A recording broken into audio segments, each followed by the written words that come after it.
Hello అండి, happy Sunday. Sunday వచ్చిందంటే చాలండి, ముక్క లేనిదే ముద్ద దిగదు కదండి. అలాగే ఈరోజు ఏం ముక్క తేవాలా, చేప తేవాలా, రొయ్యలు తేవాలా అని నేనైతే అనుకున్నానండి. మార్కెట్కి వచ్చేసాను, ఏదో ఒకటి తెద్దాం మార్కెట్ దగ్గరికి వెళ్ళాక అనేసరికి తెగ డ్యాన్స్ చేస్తున్నాయండి చేపలు. సరే భలేగా ఉన్నాయి, డ్యాన్స్ చేస్తున్నాయి, బతికున్నాయి కదా అని నేనైతే ఒక చేప కొనుక్కున్నానండి. చేప కొనుక్కుని వచ్చిన తర్వాత తోక, తల పులుసు పెట్టాను.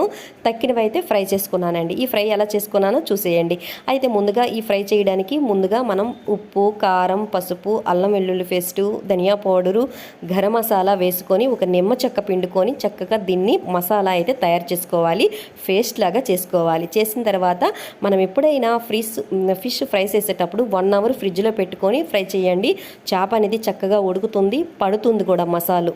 తర్వాత ఇది కొంచెం బటర్ వేసుకొని మనం ఫ్రై చేసుకోవాలండి. ఆయిల్ వేసుకోవాలి, కొంచెం బటర్ వేసుకోవాలి. వేసేటప్పుడు కొంచెం పచ్చిమిరపకాయ